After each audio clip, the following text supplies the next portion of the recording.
Read black books, read aloud. Get up early and beat the crowd. Read black books, read aloud. Hey, we're mighty proud. Read black books, read aloud.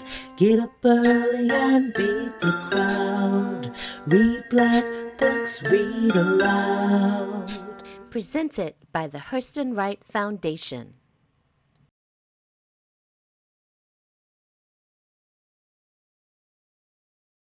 Good morning. Good morning. How is everybody doing? I am super excited to be in the building. My name is David Miller. I am a native of Tubman City or Baltimore City, Baltimore, Maryland, to be more specific. Currently live in Southeast and Washington, D.C., wear a number of hats, do a whole bunch of things, young people and parents.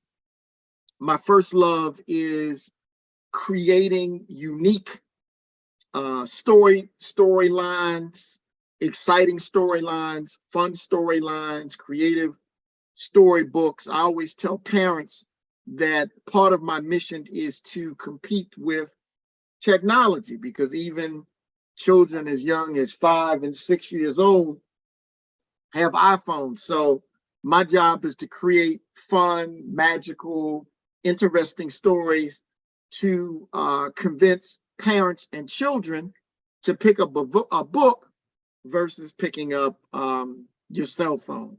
And so this morning I'm gonna talk a little bit about a couple of books that I have, because I got some really interesting books on my desk. I'm gonna start with some of the books that I've written. And so first, Gabe and His Green Thumb is one of my favorite books. Oftentimes, when I go into a school or do a book read, one of the things that I ask young people is to look at the book cover, kind of describe what you see on the cover, front cover, back cover, tell me what you see, what is unique. And I think one of the first things that jumps out to young people, and they ask, why is this thumb so big? And I always ask young people to look at their thumb, look at his thumb, and try to figure out what you think is happening. The other thing is look at the size of the carrot. Have you ever gone to the grocery store or farmer's market with your parents, and have you seen a carrot that's almost bigger than you are? So that's Gabe and His Green Thumb. Gabe Mandela Grisham. And so his middle name, he's named after Mandela, Nelson Mandela. I try to infuse history, our African heroes and sheroes, in everything that I do. This is one of my books that came out last year, Winnie, the Wizard of Wall Street. So check out the cover, then look at the back cover.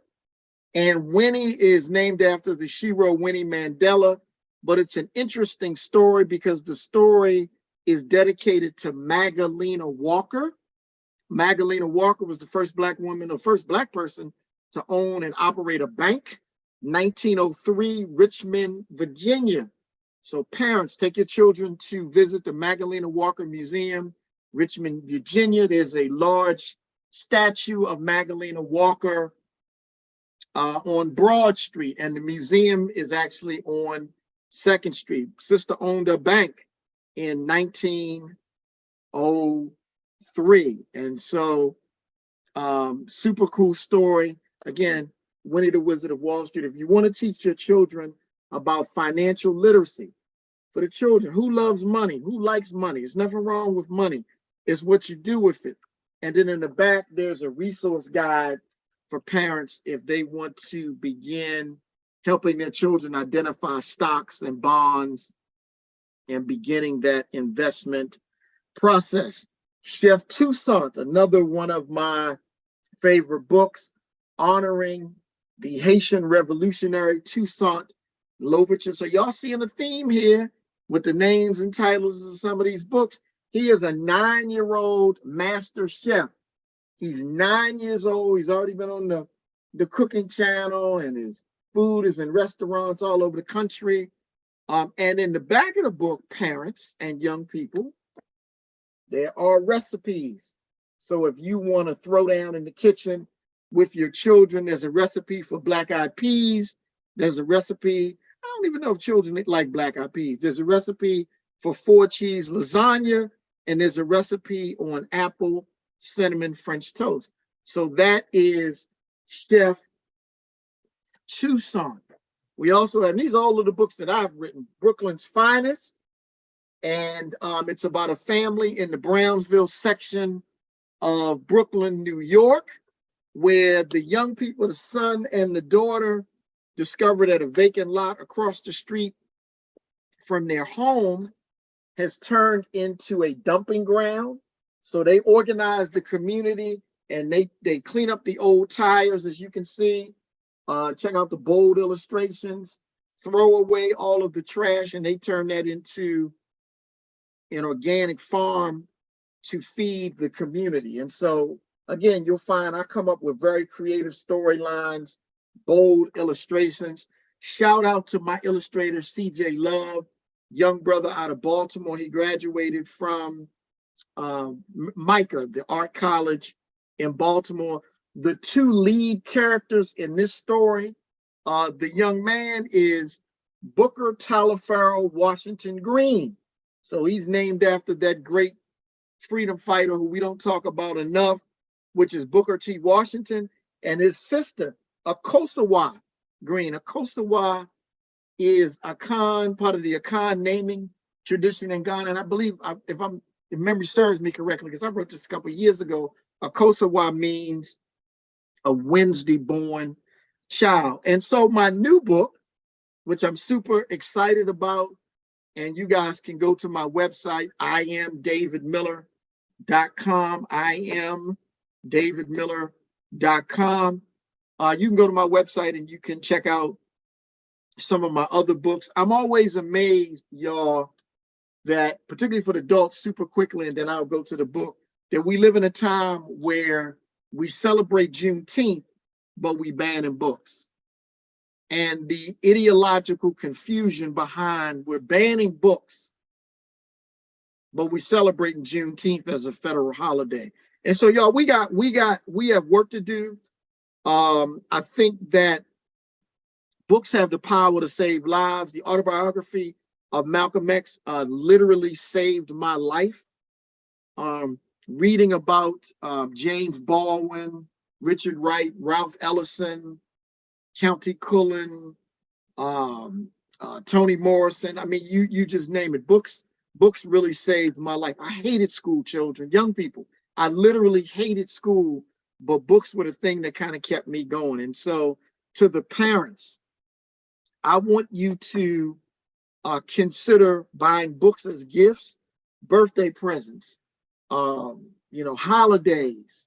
We got to stop buying toys and all this other stuff, and we got to surround our children with books. If we want our children to win, and if we want them to have a fighting chance, we got to surround them. We got to immerse them in books. And there's just so many, dope books. Check out Derek Barnes, who's a really good friend of mine, has written a couple of good books. King of Kindergarten. That's a book for young readers. Jerry Craft, who is one of my best friends. He's a New York Times best-selling graphic novelist. Jerry is from Harlem. He's written School Trip and a bunch of other super dope graphic novels for other young people. Kwame Alexander is another, mentor, great friend of mine. So for the parents, no matter how old your children are, whether you're looking for books for story time because they're unable to read, if you're looking for picture books, if you're looking for YA, middle, high school books, even college. I mean, my youngest is in college. I mean, there is required, you live in my house, there is required, reading. People always ask me, how was I able to basically, I have 3 children. 2 of my youngest got full rides to college. My son just graduated from FAMU, Florida A&M University in Tallahassee, and my baby girl is an Aggie. Part of it is this, y'all. They were inundated were books growing up, as well as my two youngest benefited from attending African-centered schools, but that's a whole nother conversation, relevant conversation, but important. To the young people, Ida B. So y'all look at the cover of the book. Tell your mom or dad or big mama or cousin Lisa or somebody what you see on the cover of the book. It's always important, young people, before you even crack the pages of the book, to let's kind of look through the book and tell me what you're seeing. So this is the front of the book. Tell me what you're seeing. Tell mom and dad. On the back of the book, it is always important. In all of my books, I always tell parents and children, look at the front of the book, look at the front covers, and look at the back covers. I want you to begin to analyze or describe what you see on the front covers of books, right? You know, these are the things that we try to get young people, particularly when I'm going to a school or summer camp. Look at the front cover, then let's look at the back cover, even before we crack open the book. And so a couple of things you'll notice. You'll see Ida B, she got her little Afro puffs going on. You'll see bees flying around. You also see that she has her little bee suit with her. On the back cover, that's her family company, right? And so when you read the entire story, you begin to realize that Ida B and her family have been raising and harvesting bees for over 100 years. And so this story is super cool. I was just at the 12th annual Honeybee Festival in Richmond over the weekend. I encourage families to come on out next year. Just an amazing time meeting folks, met a lot of Black folks from across the country who are beekeepers, who are growing bees, harvesting honey. Met a whole bunch of families who got into the business of honey because their children had really bad allergies. One of the other reasons why I wrote the book is because my youngest daughter was always has always been afraid of bees. And so I want children to understand the benefits of bees, the benefits to society of bees, and the important significance of what bees do for the environment. So just a couple of things that I want to start off with. The book starts off with a couple super cool, fun facts about bees. There are over 20,000 known species of bees. So there are a lot of different kinds of bees. There are a lot of different kinds of bees. Over 20,000 bees. Male bees can't sting. That's another fact that most people don't realize. Bees eat their honey in the winter, so they eat the honey that they produce in the winter. They tend to hibernate in the winter. Bees have 5 eyes and 6 legs. Honeybees are the only bees that die after stinging. A queen bee, shout out to the queen bee, will lay 800,000 eggs in her lifetime. That's a lot of eggs, y'all. Here's a fun fact that I thought was super cool.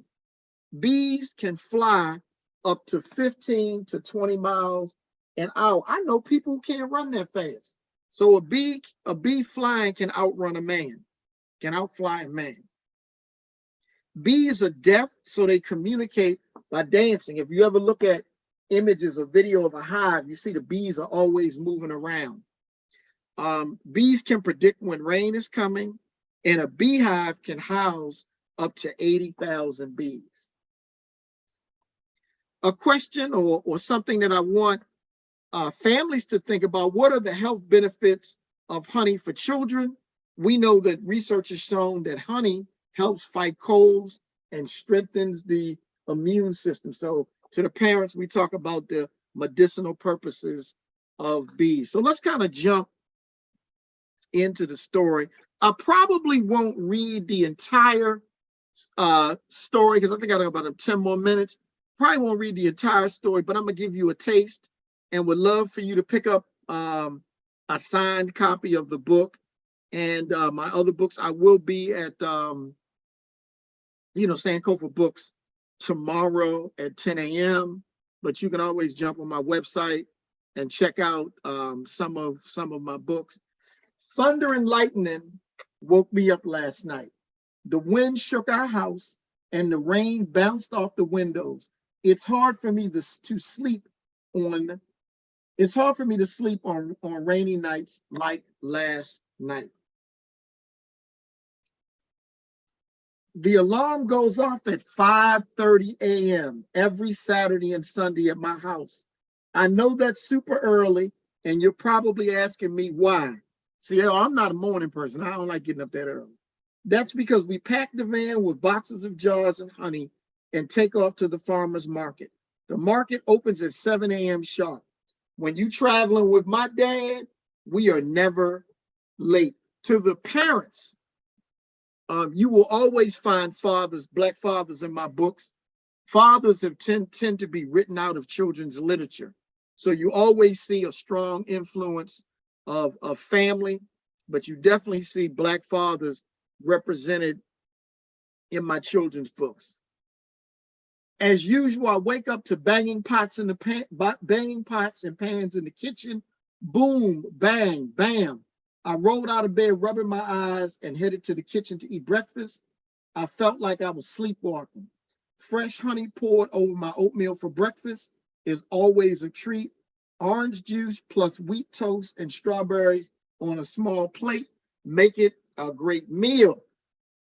As soon as I finish with you guys this morning, I'm going to run downstairs and get my oatmeal and honey. I got some organic honey. I got some fresh honey from many of the vendors at the Honeybee Festival over the weekend. My breakfast vanished in just minutes. You must have been hungry, Mom said. I nodded yes to Mom while looking out the kitchen window, almost blinded by the sunlight, where I see Dad in the yard working. And once again, as I said, you'll see a very, very strong influence of dads in the book. I'm just going to jump to the back of the book super quickly, tell you about some of the other things in the book. And ladies and gentlemen, or to the kiddies, young people, if you got any questions, you can drop them in the chat. Just a couple of other things, because I've always been fascinated by beekeeping. A bunch of my friends in Baltimore, shout out to Nakia Rowe, who has a beekeeping organization. And my good friend, yoga instructor, Changa Bell, is also growing honey. So we got the honeybee starting lineup. Again, this is really kind of designed to educate people on the world of bees. You got the queen bee, you got the worker bee, you got the drones. And so you get a brief description of each bee. I give you a beekeeper starter kit. So Mom and Dad, if you're thinking about doing bees, I give you an idea of all of the things that you need. I also give you some information that helps you understand the benefits of bees. Bees produce 15 billion worth of food annually by pollination in the United States. If we lose bees, not only would the world economy be in peril, but we would also lose animals that feed on flowers and vegetables bees help create. Bees are super important. And you see Ida B with her full bee uniform on her bee suit. There's an African proverb: whoever stands in need of honey should not be afraid of bees. We list a couple of organizations in the DMV, one in Detroit, some Black folks that are raising bees. And we got a piece in here on Ida B. Wells. Ida B's great grandmother was named after the shero, Ida B. Wells, the abolitionist, the journalist. And so, again, y'all, super cool book. Your children will love it. One of the things that I would strongly suggest, particularly if you have, school-age children, always have them write something about what they're reading, even if it's a sentence. Because one of the challenges a lot of times that I find with our children is we don't write enough, and schools do not have our children engaged in enough creative writing. And so I encourage you to write with your children. David, at this time, can the folks that are with us ask you questions about your book? Please do. Jump in. Come on, y'all. Questions?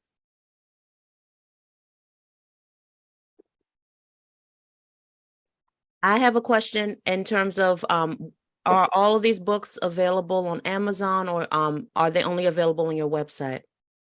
So a few of the books are available on Amazon. I tend to ask people to come directly to my website because we give Amazon too much money. And I always believe that we should support creators, artists, writers by going directly to them and just cut out the middleman. But I am davidmiller.com. You can go straight to my website. I'll sign them for you and ship them to you. Will you be at Sankofa this Friday, the whole day, or will you be there during a certain period of time? Yeah, I'll probably be there just in the morning. I know we're supposed to be at Sankofa at 10 a.m. I'll probably be there from 10 to about noon. Okay. So if you're in the DMV, come on through. And I do business with Sankofa. They have an amazing collection of children, just an amazing collection of children's books that you guys can take advantage of. You have two questions. One is, how long does it take for you to do the research on your book themes, and how do you go about publishing your books? Great question. How long does it take to research? It varies depending upon my schedule, travel schedule. But I usually spend I spent about 3 months. No, I really spent about 3 to 6 months just researching the world of bees, and was just fascinated by the number of Black folks across the country, more than we probably realize, that are raising bees. So as part of my research, I would reach out to folks that I would meet on Instagram. And then the other part was trying to get a deeper understanding of bees. So even I discovered that in ancient Egypt, bees were sacred. So when you go into some of the pyramids in Egypt, you see carvings on the walls that show the historical significance of bees. And so I usually spend about 3 to 6 months researching. How do you go about publishing your books? I publish my own books. And the reason why I publish my own books is because I'm writing for our children. And not to say that I don't sell books to all groups of children. I just think that infusing culture and history into our books gives children a fonder appreciation of history, as well as provides them with the kinds of tools that they need that they're not getting in school. Most schools are not talking about Toussaint Louverture. Most schools are not talking about Ida B. Wells. I'm doing a new book on, just a really cool book on Nkrumah, because most children, most adults have never heard of Kwame Nkrumah. Most children have never heard of, a Medgar Evers or an Ella Baker. So I really believe that I have a moral and a historical responsibility to infuse history and culture with fun, exciting stories in all of my books. Thank you so much for being with us. We appreciate you incredibly, and I'm looking forward to seeing you on Friday. Thank you for all that you do in our community. Thank you. You guys have a great day. You too. We're mighty proud of Read Black Books, read aloud. Get up early and beat the crowd. Read Black Books, read aloud. Hey, we're mighty proud of Read Black Books, read aloud. Get up early and beat the crowd. Read Black Books, read aloud. Presented by the Hurston Wright Foundation.